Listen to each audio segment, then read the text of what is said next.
안녕하세요. 레스탁 강의 주린이 교육편 이제 시작합니다.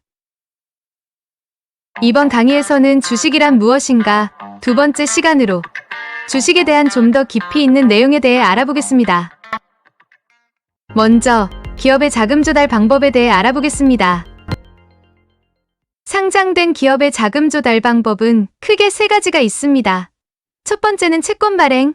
채권은 정부, 공공기관, 주식회사 등이 일반인으로부터 비교적 거액의 자금을 일시에 조달하기 위해 발행하는 차용증서를 말합니다. 장기 자금으로 쓸 수 있고 단기 상환에 대한 부담이 덜한 장점이 있으며 이자 부담의 단점이 있습니다. 두 번째는 대출. 자금을 빠르게 조달할 수 있는 장점이 있고 이자 및 단기 상환에 대한 부담과 부채가 증가한다는 단점이 있습니다. 세 번째는 유상증자. 여기서 증자란 주식을 새로 발행하는 것을 말하는데 유상증자와 무상증자가 있습니다. 주로 유상증자의 방식을 이용하는데 원금 상환, 이자 상환에 대한 부담이 적은 장점이 있고 주식수가 증가한다는 단점이 있습니다. 앞서 증자에 대해 간략히 얘기를 드렸는데요. 좀 더 자세히 알아보도록 하겠습니다. 증자란 기업이 자본금을 늘리기 위해 주식을 새로 발행하는 행위를 말합니다. 증자의 유형에는 신주 발행이 자산의 증가로 연결되는 유상증자와 자산의 증가 없이 주식 자본만 늘어나는 무상증자 두 가지가 있습니다. 유상증자는 기업이 돈을 받고 주식 수를 늘리는 것이고 무상증자는 무상으로 주식을 나눠주는 것을 말합니다. 유상증자의 경우 기업이 사업을 위해 자금을 늘리는 방법인데 대출이나 채권에 비해 원금과 이자 상황의 부담이 적기 때문에 기업들이 선호하는 방식입니다. 다만 유상증자가 진행된다면 기업이 발행한 전체 주식수가 늘어나는 것이기 때문에 기존 주주들의 주당 가치가 희석되어 지분율이 하락하는 영향도 있습니다. 무상증자의 경우 잉여금에 담긴 돈 일부를 주식으로 발행한 뒤 기존 주주들에게 무상으로 배분해 자본금을 늘리는 방법입니다. 자기 자본의 총액은 변함없지만 기업 재무구조가 건전함을 외부적으로 알릴 수 있으므로 무상증자를 합니다. 또한 기존 주주들은 무상증자를 통해 보유 주식 수가 늘어나기 때문에 대표적인 주주 친화 정책으로 주주가치 제고 및 거래 활성화를 유도하는 효과가 있습니다. 추가로 기업이 증자를 하면 꼭 체크해야 하는 대표적인 용어 두 가지만 알아보고 가겠습니다. 권리락과 신주 배정 기준일입니다. 권리락이란 구주에게 부여되는 신주 인수권 또는 무상 교부권이 없어진 상태를 말하고 신주 배정 기준일이란 기업이 신주를 발행할 땐 신주를 배정받을 자를 정하기 위해 일정한 날을 지정해 주주를 확정하는데 이날을 신주 배정 기준일이라고 합니다. 이번에는 감자에 대해서 알아보도록 하겠습니다.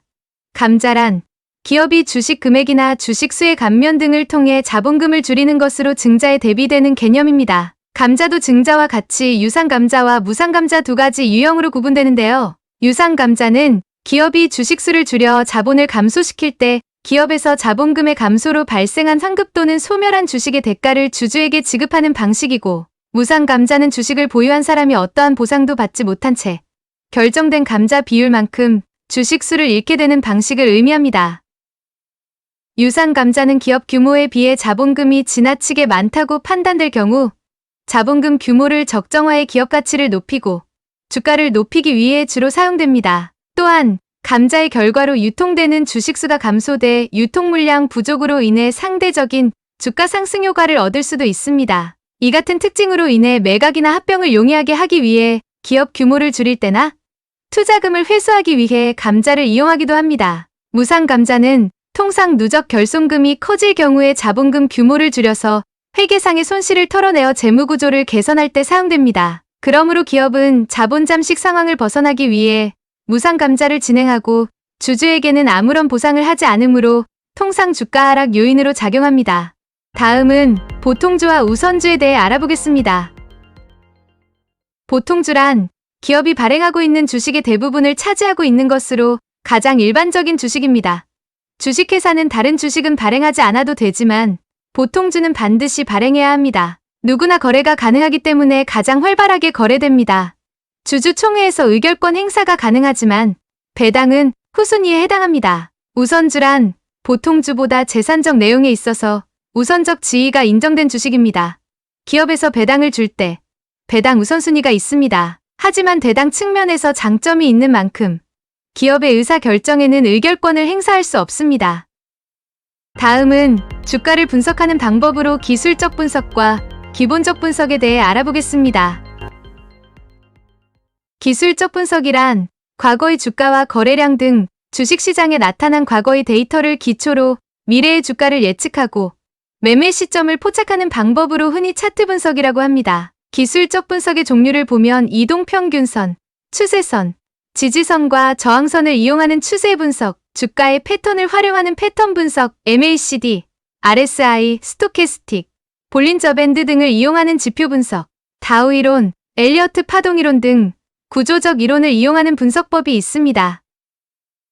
기본적 분석이란 기업의 내재 가치 분석을 통해 종목을 선정하는 방법입니다. 거시적 관점에서 경제 흐름의 대세를 판단하고 해당 기업의 현황을 파악하고 수익성을 예측하여 이를 근거로 매매 시점을 판단합니다. 기본적 분석의 종류가 굉장히 많은데 PER, PBR, EPS 등과 같은 시장평가 지표, 부채 비율, 유동 비율, 이자 보상 비율 등과 같은 안정성 분석, 총자본 증감 비율, 영업이익 증감률 등 성장성 분석, ROE, ROA, 영업이익률 등과 같은 수익성 분석이 있습니다. 이처럼 주식 투자를 잘하려면 기술적 분석과 기본적 분석 모두를 알아야 하기 때문에 대표적인 주식 투자 격언 중에는 오른손엔 재무제표, 왼손에는 차트라는 말도 있습니다.